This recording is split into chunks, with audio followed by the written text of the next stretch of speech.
Tardes a todos, a los que estáis presenciales y también a los que están online. Quisiera comprobar que se escucha bien, sobre todo los que están en casa. Sí, se oye Sí, bien, se oye escuchamos bien. bien, mira, sí, vale. Perfecto, muchas gracias. Muy bien, como saben, hoy tenemos nuestra quinta y última conferencia del Foro Liberal de este año, una iniciativa de la Asociación de Estudios de Axiología. Y para cerrar este ciclo contamos hoy con dos ponentes, Jorge Casesmeiro Roger y Fernando Muñoz. Haré las presentaciones de ambos y después hablarán por orden cada uno de los dos. En primer lugar, Jorge Casesmeiro, nacido en Madrid en 1974, es escritor y periodista, ha colaborado en medios como El Imparcial, COPE, ABC, El Mundo, el Boletín del Colegio de Doctores y Licenciados, el Cato Blepas, Paideia o Independent Science News. Es autor de los libros Una Bomber en la España Eterna, publicado recientemente en septiembre del 2023, El túnel de Hitler en 2021, Razón en Vena, conversaciones con Agapito Maestre en 2020 y Jugando entre Cultura en 2014. Además, ha participado en títulos como Raíz, Cuadernos Literarios de la Facultad de Filosofía y Letras, Madrid, 1948-1949, publicado en 2021, en Los valores humanos en la España post-COVID, en el año 2021, y en la novela Esto no ha terminado. Así que tenemos un ponente bastante polifacético. Y también contamos hoy con Fernando Muñoz, profesor de educación secundaria y universitaria, colaborador del Imparcial, El Cato Blepas, autor de El escándalo maestre, publicado en 2019, y primer ensayo sobre la inopia, la sociedad de los idiotas. Les pasamos la palabra para que hablen sobre el tema que tienen preparado. Sí, eso no lo tenía yo en mi currículum. Fernando es doctor en filosofía y doctor en sociología también. Datos interesantes. El tema del que nos van a hablar nuestros ponentes hoy es el hombre y la técnica en la era industrial. Va a empezar Fernando. Sí, voy a ser breve, muy breve, porque esta charla tenía un sentido hace unos días, pero desde hace unos días esta parte ha cambiado de sentido porque acaba de publicar Jorge un libro que a mí me parece espectacular y que recomiendo lean cuanto antes. Un libro que tiene que ver con el contenido que pusimos para esta charla, El hombre y la técnica en la era industrial, y que dejaría en al tamaño, digamos, de minuto cualquier cosa que yo pueda decir. Así que el libro es maravilloso, él va a hablar de él, lo va a presentar, se llama Una Bomber en la España Eterna, un estudio, digamos, sobre las lecturas hispánicas de este personaje, en fin, trágico, pero interesantísimo. Yo voy a decir poca cosa, por tanto, voy a nada, cuatro pinceladas, sencillamente. Ideas que van a parecer además muy dogmáticas porque las voy a exponer sin la demostración, sin la prueba. Es una especie de afirmaciones gratuitas. Se oye decir por ahí que la técnica, en general, las tecnologías son éticamente neutrales, axiológicamente neutras y que todo depende del uso que se les dé. Y a mí esto me parece que es falso, radicalmente falso. Es pensar que las tecnologías tienen, digamos, una existencia independiente unas de otras, que son unidades cerradas y que bueno, pues se pueden utilizar para un fin o cualquier otro.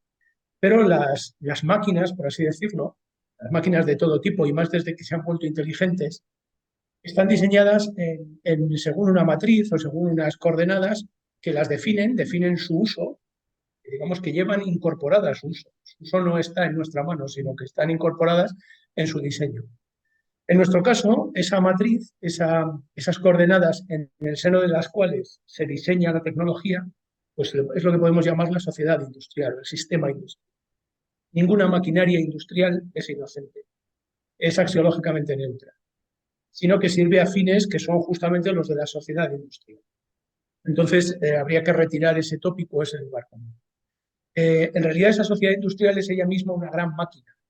Esa expresión megamáquina o la gran máquina es una expresión que utiliza justamente el maestro posiblemente de Kaczynski, que es el personaje del que va a hablar luego Jorge, que es un personaje bastante conocido, no solamente porque ha vivido toda su vida en la cárcel y acaba de morir ahora en septiembre en la cárcel, sino también porque se han hecho películas sobre su vida apasionante, aunque yo creo que ninguna a la altura del libro que les recomiendo. Bueno, pues La expresión megamáquina lo utiliza, digamos, el referente intelectual de una bomber, que es Jacques Ellul. Jacques Ellul, y bueno, es título también de una obra de un autor recientemente fallecido, el padre del decrecentismo, que es Serge Latouche.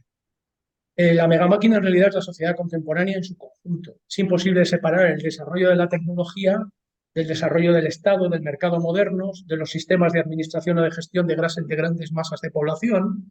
Es decir, que la maquinaria no se reduce a esos cacharros que funcionan más o menos automáticamente. La maquinaria es hoy en día el mundo y nosotros somos parte de su engranaje. Y nada que en este mundo se construya es inocente, no puede recibir el uso que nosotros queramos, sencillamente porque nosotros somos piezas del engranaje ni mucho menos sus conductores, ni siquiera somos sus constructores. Los ingenieros que desarrollan maquinaria hoy en día o desarrollan nuevas tecnologías de todo tipo están ellos mismos teñidos del sistema industrial en el que trabajan. Que las cosas podrían ser de otro modo, que yo no soy un ludita ni mucho menos, y las máquinas por sí mismas encuadradas en un sistema distinto del actual pueden ser muy diferentes, pues a mí me lo ha enseñado un autor al que cito desde hace ya muchos años, que es Matthew Crawford, del que les cito un pequeño párrafo. Dice Matthew Crawford, el mismo mecánico. Este hombre es sobre todo mecánico, aunque es también profesor de estudios culturales en la Universidad de Virginia, pero esa labor es secundaria. Lo importante es que es un gran mecánico. Dice, recuerdo un día en particular en la carretera que va de Woodside a La Honda, al sur de San Francisco, en el que todo era tan perfecto, que tuve la impresión de pasar directamente de una a otra dimensión. Hacía slalom entre las secuoyas. Las manchas del sol oscurecían el asfalto de un negro ideal. Al salir de una curva tomada a gran velocidad, mi rueda delantera se levantó levemente. En esta carretera hay numerosos tramos sinuosos que el ojo puede captar enteramente de un solo golpe. De un solo golpe de vista, una serie de 3 curvas encadenadas, sin riesgo alguno de peligro invisible. Cuando las tomas a toda velocidad, esas chicanas naturales poseen una especie de ritmo visceral que tiene algo de sublime. No tengo nada de atleta, solo puedo admirar a los deportistas virtuosos que se mueven en el espacio con gracia natural, pero sobre una moto deportiva atravesando un cañón durante un breve momento tengo la impresión de escapar de mi mediocridad congénita, gracias a una máquina, un verdadero milagro. Está claro que esa máquina de la que está hablando Crawford no es la máquina tal como la entendemos hoy en día. Dicho rápidamente, el problema no son las máquinas, el problema es la cadena de montaje, el problema es el sistema industrial donde la máquina funciona. Entonces, impugnar la tecnología es algo que no tiene sentido hacer si no se impugna la matriz de la tecnología, que es este sistema industrial. Este sistema industrial tiene un costado, por decirlo de alguna manera, muy visiblemente tecnológico, tiene un costado antropológico y político en la concepción del hombre, que es destructiva. A mi juicio es la concepción del liberalismo abstracto. No del liberalismo clásico, sino del liberalismo abstracto, eso que llaman a veces neoliberalismo.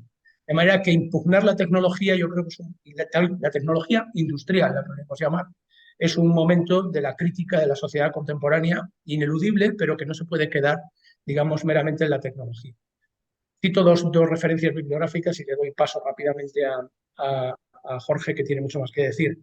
Hay un autor, creo que es belga, bueno, no sé si belga o suizo, en todo caso es francófono, Marc Unyadi, siempre se me va el nombre de la marca de coches Hyundai, Marc Unyadi, que tiene varios libros, yo he leído solamente 2, uno que está en español que se llama La tiranía de los modos de vida y otro que todavía no está traducido que se llama Dar confianza a la confianza.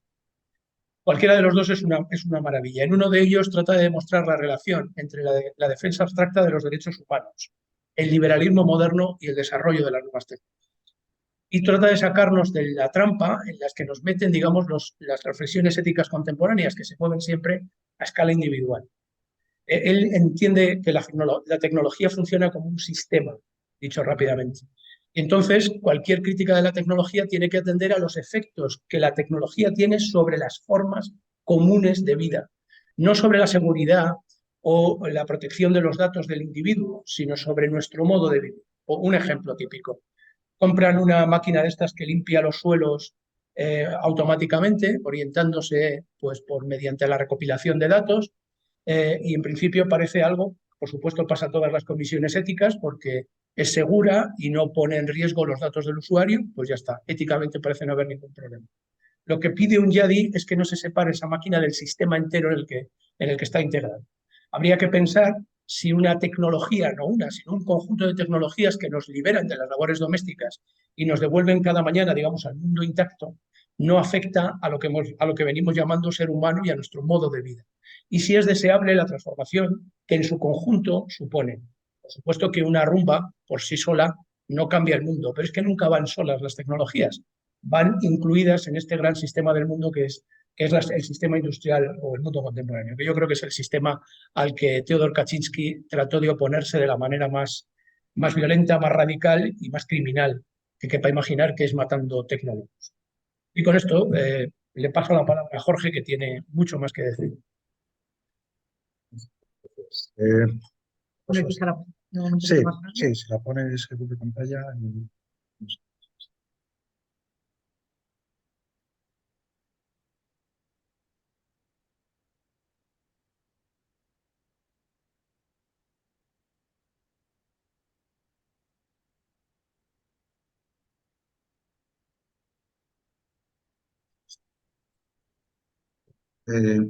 Buenas tardes, muchas gracias a todos por su asistencia, muchas gracias, Fernando, por el marco que le has puesto a estas láminas que yo voy a pasar, a estas palabras que voy a decir sobre el personaje que haces. Theodor Kaczynski, conocido como Luna Bomber, no sé si están familiarizados con el personaje. Lo que vamos a plantear aquí a través de estas láminas básicamente es personalizar un poco este tema, ¿no? El hombre y la técnica de la era industrial. Pues Theodor Kaczynski es el hombre, la técnica o la lucha contra la técnica es su vida, y en la era industrial, pues digamos desde el año 78 hasta el año 95 que él es capturado y, como dicen, luego desde la cárcel está viviendo. Vamos a hablar de la conexión hispánica de este hombre, es decir, vamos a poner a España en el debate de la técnica a través de este personaje que era un apasionado de la lengua española y que leía literatura, historia y ciencia española, aunque esto, por mucho que se ha hablado de Luna Bomber, se han hecho magníficas películas y muchos libros, no se ha contado. Y hay documentos que se han hecho públicos recientemente y bueno, yo he tenido acceso a ellos. Y mientras estaba haciendo este libro, otros eran públicos desde hace tiempo, pero nadie los usaba. ¿Qué podemos extraer de la recepción de Luna Bomber de la cultura en lengua española y qué aporta esto al debate del hombre y la técnica? Esas son las preguntas más o menos que podemos hacer. No sé si pasar aquí. Vale. Bueno, esto más o menos para que tengan la idea de quién era este hombre. Era un genio, un cociente intelectual más alto que el de Einstein ya desde niño, graduado en Harvard en matemáticas, doctorado por la Universidad de Michigan también en matemáticas, con una tesis que miembros del tribunal dijeron quizá que a lo mejor había en Estados Unidos 10 personas capaces de comprender lo que había hecho este hombre. Profesor en la Universidad de Berkeley, a los 29 años abandona su carrera académica para hacerse trampero, para hacerse cazador recolector al noroeste de Montana. A partir de allí, él se construyó su cabaña y entonces empieza a vivir como un ermitaño, como un cazador-recolector, pero en un momento determinado, pues todo lo que él lleva dentro explota y empieza él a enviar paquetes bomba que de forma errática mataron a lo largo de 25 años, 17 años, mataron a 3 personas y dieron a otras 23 de gravedad. Durante 17 años el FBI lo buscó denodadamente, intentaba saber quién era, no sabían quién era, no sabían nada. Solo al final consiguieron identificarle y encarcelarle desde el año 98 en una prisión de máxima seguridad hasta este año 2022, que es cuando falleció. El motivo por el que decía que se alejaba, decía esta frase en una primera entrevista que concede en la cárcel, dice: yo solo quería libertad física, alejarme de las ciudades y de la civilización, según ermitaño. Me salí del sistema tecnológico porque reduce a las personas a engranajes de una maquinaria gigantesca. Nos arrebata nuestra autonomía y nuestra libertad. Estas son el mecanoscrito original del manifiesto que él publica. Es decir, él, en el año 95, cuando lleva el FBI 17 años buscándole, él envía él se pone en contacto con la prensa para decir que tiene un mensaje que lanzar al mundo. Es un ensayo que está escribiendo la sociedad industrial y su futuro. Es un alegato contra la sociedad industrial, contra la técnica, la tecnología. Si se lo publican, deja de matar; si no, se pone a hacer la siguiente bomba. Evidentemente, el Departamento de Justicia de Estados Unidos no quería publicarlo porque es un mensaje de un terrorista y la política es no ceder a esto. pero el FBI recomendó hacerlo ya que si se publicaba a gran escala alguien podía encontrar alguna pista que le llevaran a identificar. Así al final es como sucede. Efectivamente, su hermano se pone en contacto con el FBI y al final, pues a través del manifiesto, le localizan y le encarcelan. Estos son libros que ha estado escribiendo desde la cárcel, es decir, en la cárcel ha estado aislado, pero le han permitido mantener correspondencia. Se ha escrito con cientos de personas y ha publicado, o le han publicado a través de textos que ha sacado, un libro que es Revolución Antitecnológica, ¿por qué y cómo?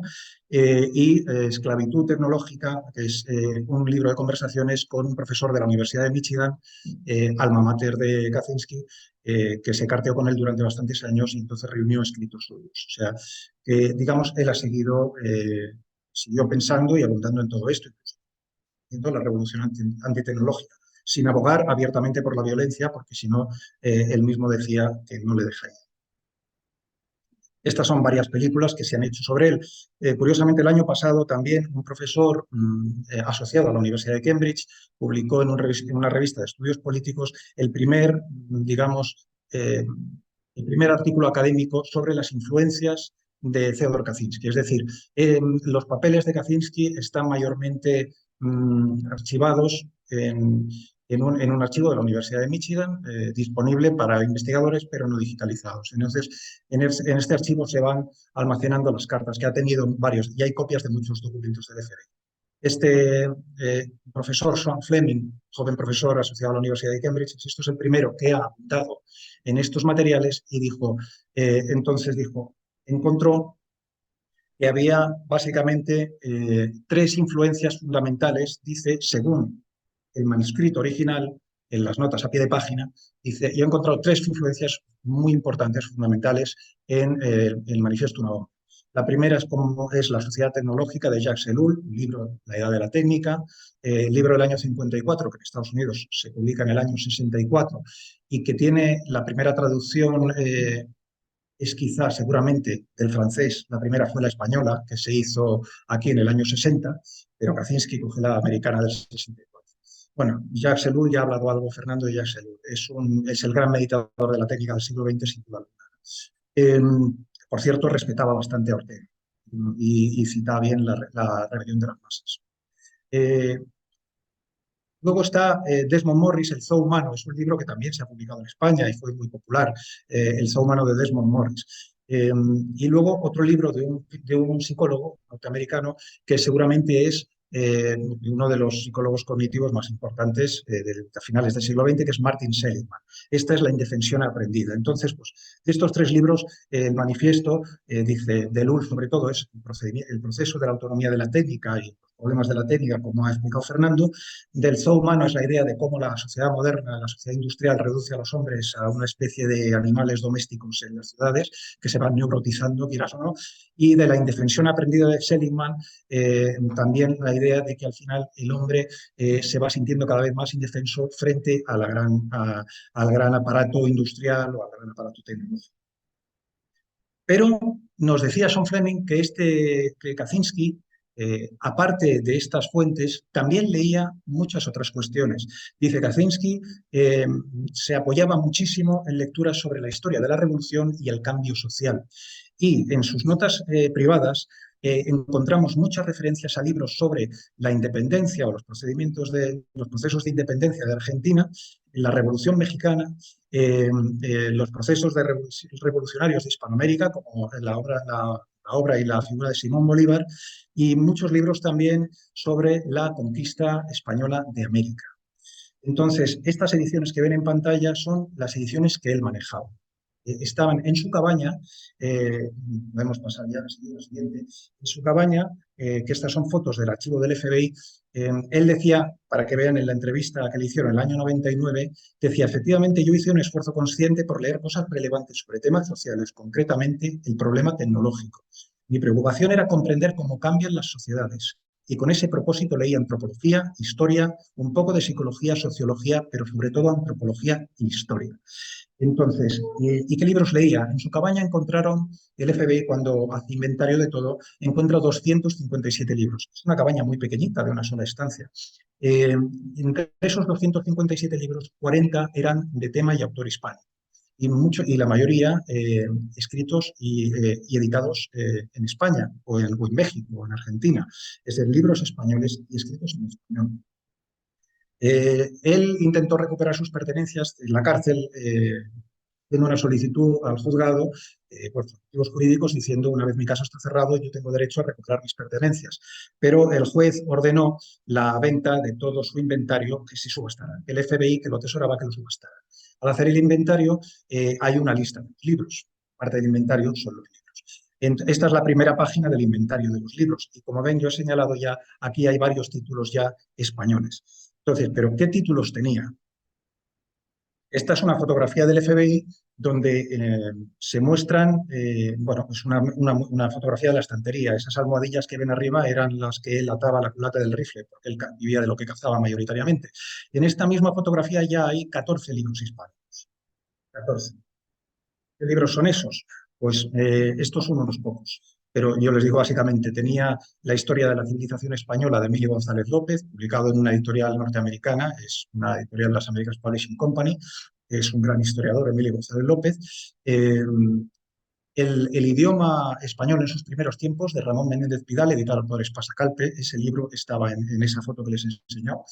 Sobre la libertad humana en el reino asturleonés hace 1000 años, de Claudio Sánchez Albornoz. Ese libro estaba junto a Menéndez Pidal, cosa que es interesante, ya que eran discípulo y maestro prácticamente.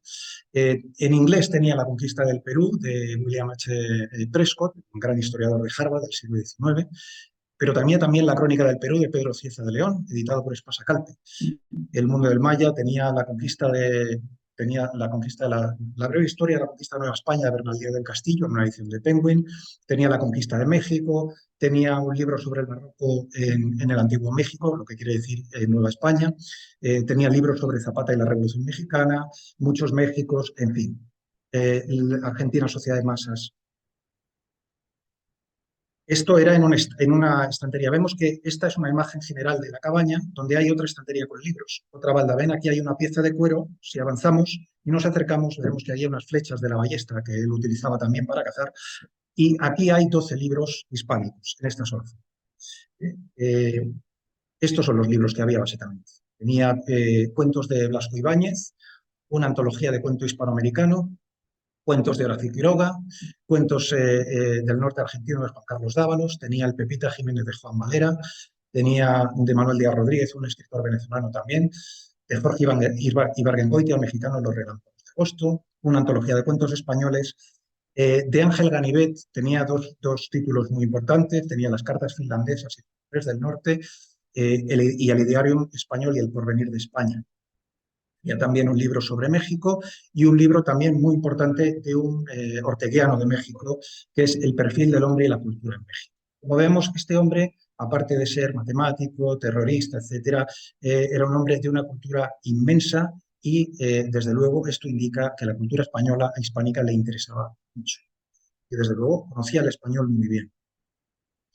Pero además, si continuamos en esa fotografía, vemos que a la derecha vamos a ver otros libros. Esta imagen ya está sacada de un documental que se ha hecho sobre Luna Bomber. Esa foto da continuidad a esa estantería, pero no estaba en las fotos del FBI publicadas. Esta está en un documental.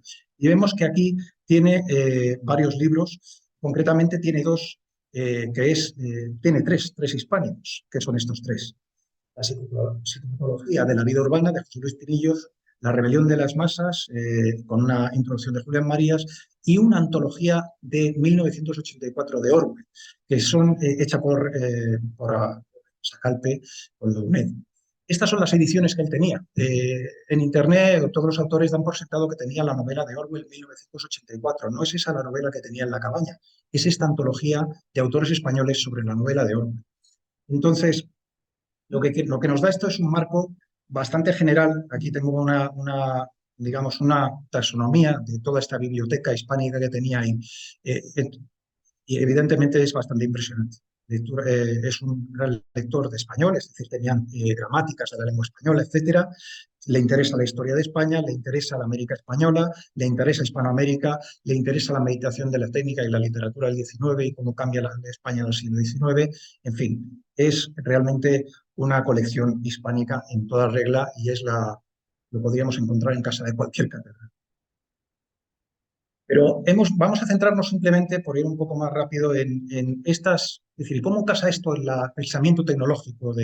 Hemos dicho que hay tres fuentes importantísimas y no discutimos al profesor Fleming. Están ahí Ellul, Morris y Seligman. Pero dialogan las fuentes hispánicas con Ellul, con Morris y con Seligman. Vemos que aquí les he puesto un manuscrito de Kaczynski del año 81 en una carta que escribe a su familia. Y sobre Jacques Ellul dice que los paisanos del siglo XIII trabajaban 15 horas al día, pero que no trabajaban muy fuerte, se paraban a bromear con cada transeúnte, etc. Yo desearía tener un historiador que contestara a todas mis preguntas acerca de esto. Es curioso porque habla de Ellul, pero como ven lo está haciendo en un castellano perfecto. Esta es una carta a su familia. Estas son cartas que están digitalizadas hoy en día en un archivo de una universidad de Pensilvania. Las entregó el agente del FBI que se encargó de todo el caso lingüístico de Luna Bomber, las tenía guardadas y él decidió donarlas a una universidad de Pensilvania que las ha digitalizado, se ha publicado el año pasado. Entonces, ese epistolario muestra hasta qué punto él escribía y leía el español, porque todos esos libros de los que hemos hablado antes, muchos están comentados en esto. Escribía en castellano con su hermano, que tenía una cabaña al sur de Texas. Y al estar en México aprendió español. Pero era su hermano Ted Kaczynski el que le daba clases de español porque el español normativo era el que mejor lo estudiaba él con sus gramáticas. Todas estas. Pero vemos, por ejemplo, hemos hablado que tenía, en la cabaña hemos visto que tenía el perfil del hombre y la cultura en México de Samuel Ramos. Vamos a ver lo que dice el propio Kaczynski sobre Samuel Ramos en uno de los libros de la antología de textos que le hicieron el año pasado. En el año 2022, Esclavitud tecnológica. Él hace un prólogo a ese libro el año pasado, poco antes de fallecer. Y en ese prólogo dice él mismo, es la tecnología la que gobierna a la sociedad y no al revés. Jacques Ellul, la sociedad tecnológica, ya enfatizó especialmente la autonomía de la tecnología, es decir, el hecho de que la tecnología moderna ha tomado vida por sí misma y no está sujeta al control humano. Es más, Ellul no fue el primero en formular esta conclusión. Ya en 1934, el pensador mexicano Samuel Ramos asentó claramente el principio de la autonomía tecnológica, una visión esbozada hacia 1860, una novela Erebon que yo conozco bien y que me llamó la atención hace tiempo, el profesor Núñez. Pero vemos aquí además cómo entronca, porque esta es una frase de Ramos que yo he puesto abajo, del libro El perfil del hombre y la cultura en México. En este libro Kaczynski pone notas a pie y en unas, notas al final del libro. Y entonces él refiere esta edición del hombre y la cultura en México y pone las páginas a las que se refiere. Entre esas páginas extracto una frase de Ramos que dice, por una especie de fuerza demoníaca contenida en los objetos creados por el hombre, una vez salidos de su mano, se hacen independientes de su obra. O sea que vemos que en la idea fundamental de la autonomía de la técnica que utiliza el Luna Bomber y que era la idea fundamental de Ellul, ya hay un diálogo con el pensamiento hispánico a través de un orteguiano mexicano tan importante.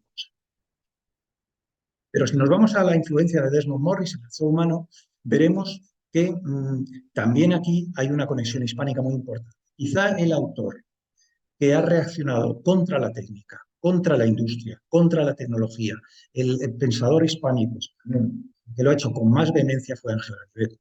Y precisamente está muy expresado eso, tanto en su epistolario como especialmente en las cartas finlandesas. Entonces, en las cartas finlandesas, aquí hay una frase que he puesto, no hay que ir a América para encontrar hombres fuertes, sino para encontrar temperamentos que resistan la tensión pasiva a que nos condena el progreso mecánico. Esta es una frase de Ángel Ganivet del año 1896. ¿Por qué la cojo? La cojo, entre otras cosas, porque en un diario de Theodor Kaczynski del año, él escribía mucho, alguna acotación, encontraron más de 25.000 páginas manuscritas y mecanoscritas en su cabaña, por él. Cartas que recibía y diarios, libretas y apuntes. En uno de esos diarios, esta frase, no solo esta frase, sino prácticamente una página entera de cartas finlandesas de Ángel Ganivet está traducida al inglés por él. Y además, como era tan minucioso, explica la edición de donde lo ha sacado, el año que está hecho y las páginas. Es la edición esta, del año 71. Curiosamente, yo me la había comprado la misma edición. Luego, esa idea de Desmond Morris del zoo humano, del hombre aprisionado, del hombre desvitalizado, está tratado por Ángel Ganivet, que insisto, es un hombre que reacciona contra más fuerza, con más virulencia contra la técnica. Yo creo que los filósofos. Pero también hemos visto que tenían la psicopatología de la vida urbana de José Luis Pinillos. Hay una frase que no acabo de ver aquí porque está tapada por las pantallas, pero bueno, no pasa nada.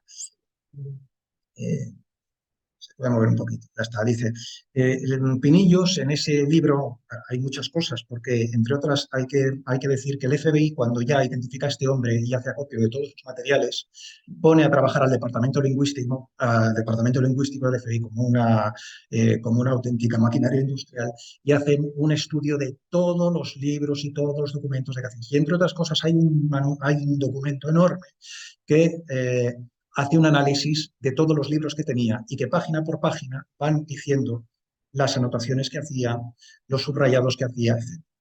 Entonces, entre ese documento, por ejemplo, está el libro de José Luis de Rosas. Por lo tanto, yo, teniendo la edición que él tenía, puedo saber qué cosas subrayaba, qué cosas le llamaba la atención y qué objeciones le ponía a Pinillos, y a veces en español. Entonces, una frase de Pinillos, por ejemplo, es esta. La obra que el hombre ha creado no parece ser del todo suya, parece haber adquirido una extraña vida propia que no da tregua y reposo a los hombres creadores. Vemos que está completamente en línea con el Ull y con los otros autores. Por lo tanto, realmente sorprendente. Es curioso, y aquí verán que hay detrás desdibujado un título también que es Enigmas de la psicología de H.J. Eisen. Ese psicólogo inglés muy importante. El Unabomber también tenía ese libro ya en inglés del Unabomber, pero es curioso que ese hombre fue maestro de Pinillos en la Universidad de Londres. O sea que también tiene relación. Y es más, las notas del FBI muestran que hay muchos más apuntes y anotaciones en el libro de Pinillos que en el de Eisen. Bueno, para que veamos que la cosa tiene su interés entre los epistolarios del Unabomber, hay una clave. Si podemos mover esto, vemos que una de las cartas que escribe a su hermano, curiosamente, no, debió quedarse sin papel y entonces la tercera hoja utiliza una factura que él tenía, una factura pro forma que le había enviado Espasa. Es decir, ahí nos revela dónde conseguía los libros, por qué tenía 12 libros de Espasa, porque él los pedía y se los enviaban por correo certificado. Esto realmente es un dato que está bien. Estas cosas yo me las he encontrado en estos archivos. Y en esa factura, concretamente, además, se detallan, como ven, pone Kaczynski, está en el Pass Road, este hombre, y esta factura es del año 87. La mayoría de los atentados ya los había cometido en esa fecha. Era verdaderamente el Unabomber. Y vemos que en esta factura nos dice qué libros se está pidiendo. Los naufragios y comentarios de Álvaro Núñez Cabeza de Vaca, sobre la libertad humana de Sánchez Albornoz, el libro de Orwell que hemos visto, el de Pinillos, y un esbozo de gramática de la Real Academia Española del año 79. Editó Espasa. Esta es una imagen del lote 51 de las propiedades de Kaczynski que se subastaron en el año 2011, si no me equivoco. Vemos que corresponde al lote de los libros y vemos que aquí hay una edición del Pepita Jiménez de Juan Madera. Esta es la edición que él tenía, ediciones Pelmar, año 81. Ese libro se lo envió su hermano desde México, que es un libro editado en Madrid. He señalado debajo que ven que asoman dos lomitos verdes, son lomos de Espasa Calpe. En las ediciones de la serie verde podían ser de la de Samuel Ramos o dos de Ángel Gálvez. Es decir, que están ahí. Y al lado ven que hay una carta que no vamos a ver, pero es una carta íntegramente escrita en español, donde le agradece a su hermano que le ha enviado el libro de Pepita Jiménez y que le gusta mucho, porque dice simplemente, les leo las primeras líneas: querido hermano, recibí el regalo de cumpleaños que me enviaste. Escogiste bien, has tenido en cuenta mi preferencia por las obras clásicas. Yo quedaba sin nada que leer en español que no hubiese leído antes. Leí Pepita Jiménez con mucho gusto. La carta es alucinante, porque podría estar escrito por un profesor de hispánico. Un análisis de Pepita Jiménez brutal. E interesa mucho. Él pidió Pepita Jiménez, pero él pidió a los bibliotecarios, porque otros libros los conseguía a través de una biblioteca municipal, de préstamo interbibliotecario. Y entonces ahí pedía varios títulos. Pidió Arroz y Tartana de Blasco Ibáñez, pidió Doña Perfecta de Galdós. La psicología femenina le interesaba mucho. Este hombre hubo una tragedia también personal, y es que nunca tuvo relación, tuvo apenas 2 escarpeos adolescentes, nunca tuvo una relación sexual plena, estaba muy frustrado por eso, por no tener mujer, le hubiera gustado tener mujer e hijos, pero no sabía cómo relacionarse con las mujeres, no solo con la técnica parece ser, y leía mucho sobre la psicología. Tenía un libro sobre la psicología, Psychology of Women, curiosamente de una psicóloga norteamericana llamada Juanita Williams. Y luego leía sobre la mujer en Juan Valera, en Galdós, etc. Pero para que veamos que tenía un amplio rango de inquietudes. Pero ¿cuál es la primera fuente hispánica que encontramos en toda, o que yo he encontrado, en toda la bibliografía de Kaczynski? Es un libro muy importante. Él, para lo que tiene aquí, que llama Progress versus Liberty, Progreso versus Libertad, es lo que llaman el proto-manifiesto. El documento que convence al FBI de que las cartas que ha puesto en su poder el hermano de Fyodor Kaczynski, diciendo, creo que mi hermano puede estar relacionado con esto, porque las cartas, todos estos temas y tal, es un texto que después encuentra el hermano en casa de su madre. Es un mecanoscrito que estaba ahí guardado, que se titula Progreso contra Libertad. Es un mecanoscrito del año 71. Y es decir, tengan en cuenta que el FBI está buscando a Luna Bomber y está leyendo esas cartas del hermano el año 95. Y entonces él pone en su poder todos esos documentos y luego dice, he encontrado ahora esto. Ese documento del año 71 son 23 páginas, es una esencia de lo que es el manifiesto de Luna Bomber, la Asociación de Exteriores Humanos. Cuando el FBI, los analistas del FBI leen ese artículo, entonces están ya convencidos de que Fyodor Kaczynski es. Y gracias a eso, entonces consiguen introducir la orden de registro de la cabaña.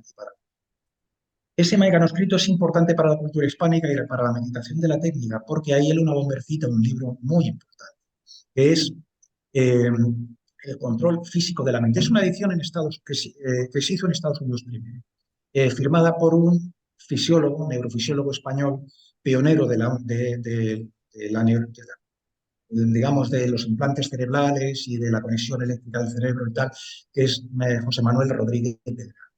José Manuel Rodríguez Delgado, que pertenece a la estela de Ramón y Cajal, es un hombre que se va a Estados Unidos en los años 50 y que se convierte en una auténtica eminencia en neurofisiología. Una auténtica eminencia, pero muy famosa en Estados Unidos, sobre todo a Santa Plaza en la universidad. El año 69 publica un libro que tuvo traducción a muchos idiomas. Se publica primero en Harper and Row, en Nueva York, el año 69 en inglés. Se titula en español El control físico de la mente, subtitulado Hacia una sociedad psicocivilizada, donde él explica todos los avances en neurofisiología, en implantes cerebrales, en conexión cerebro-máquina, sí, y donde además anticipa o él dice que hay una dimensión psicosocial, una dimensión política de todo esto, y es que el ser humano tiene la obligación de controlar racionalmente la evolución y su propia evolución y la evolución de la sociedad y su propia evolución. Y entonces, pues evidentemente esto es la tecnocracia pura y dura, o sea, más allá de eso.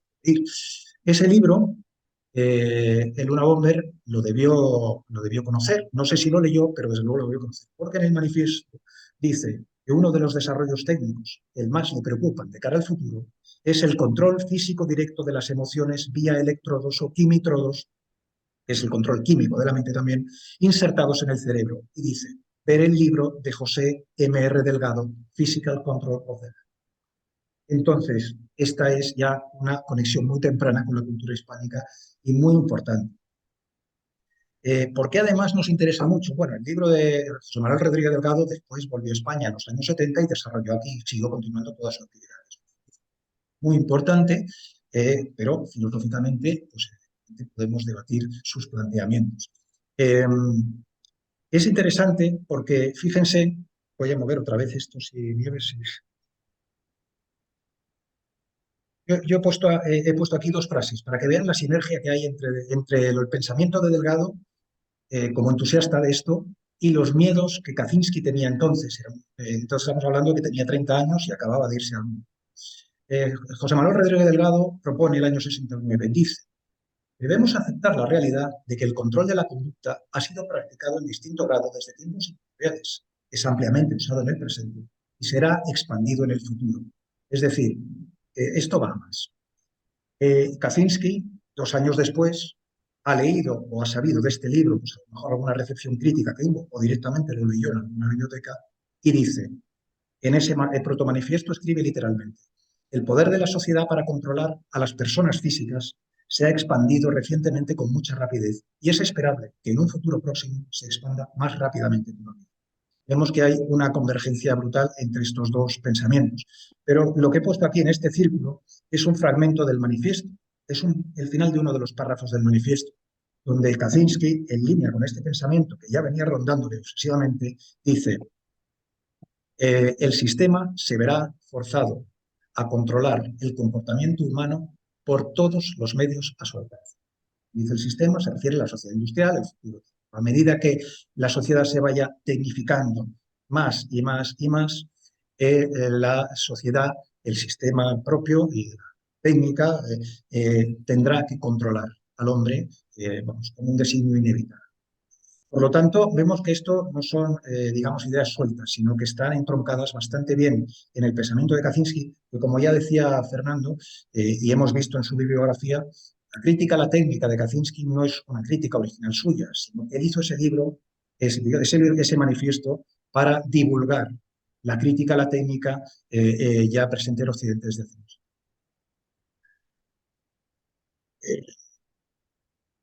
En ese proto-manifiesto también hay referencia concreta a un libro de perspectiva. Los años 70 fueron muy dados, y aquí Fernando, que es doctor en sociología, y el propio Agapito Maestre, que conoce bien el mundo sociológico, los años 70 fueron muy dados a los estudios de perspectiva, años de gran efusividad sociológica. Entonces, dentro de los estudios de perspectiva, Luna Bomber, entonces no era Luna Bomber, Theodor Kaczynski cita en ese proto-manifiesto un libro, un estudio de perspectiva en Estados Unidos, que fue el año 2000.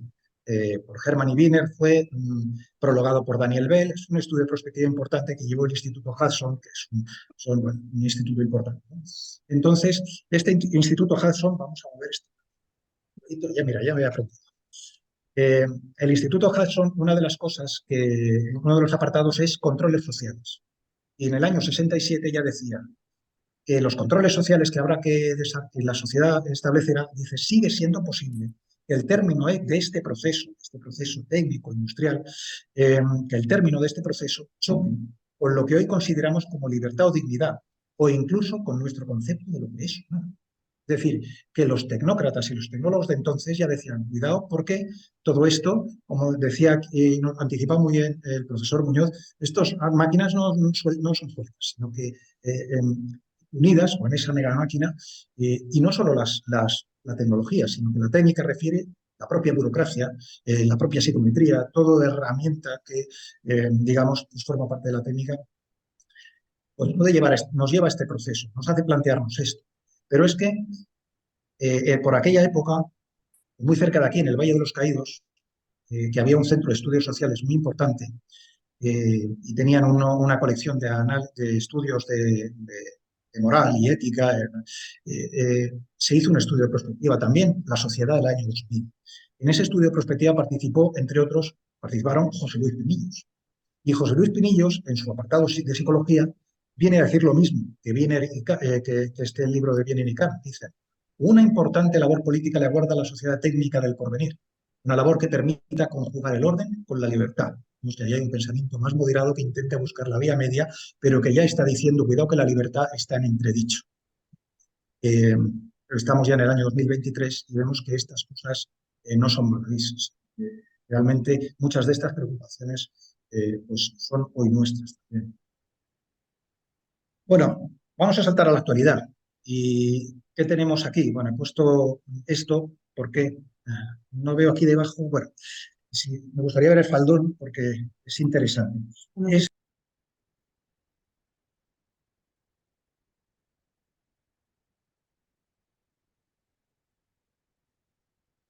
el título es que debajo está el título de este artículo. Es un artículo publicado hace unos días por un técnico en información política, comunicación política, en el Ayuntamiento de Madrid o en la Unión Europea también. Y básicamente lo que hace es un planteamiento sobre lo que es la Agenda 2030. Y la frase que dice es, Somos intuitivamente conservadores y nos descubrimos como servidores de una agenda progresista bajada del cielo. ¿Cómo hemos llegado hasta aquí? Y la ilustración del artículo es, el encabezamiento es este cartel de la Agenda 2030, donde hay una serie de instituciones en general conservadoras que están ahí y que se ven aquí con eso. Entonces, ¿por qué interesa esto? Porque la Agenda 2030, como dices, es una agenda de planificación, es una agenda tecnocrática que está vinculada a programas de la Cuarta Revolución Industrial, del que llaman Gran Reset, tantas y tantas cosas, ¿no? Es decir, una agenda tecnocrática. Y vamos a pasar, hay una lámina más.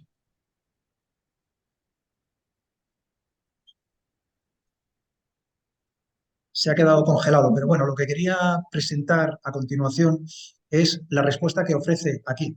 Vamos a mover esto. Esta es una de las ediciones del manifiesto La sociedad industrial y su futuro de Theodor Kaczynski, vamos, el Unabomber. Curiosamente, ese manifiesto lo firmó como FC, anónimo, que era Freedom Club, el Club de la Libertad. Se identificaba él. Entonces, la respuesta que le daría, que le da el manifiesto a las preguntas que se hace este señor hace unos días en Voz Populi, que hemos visto que tenía que ver con los conservadores nos descubrimos como servidores de una agenda progresista, es la siguiente. Dice literalmente, los conservadores son gimotean ante la decadencia de los valores tradicionales, mientras que apoyan con entusiasmo el progreso tecnológico y el crecimiento económico.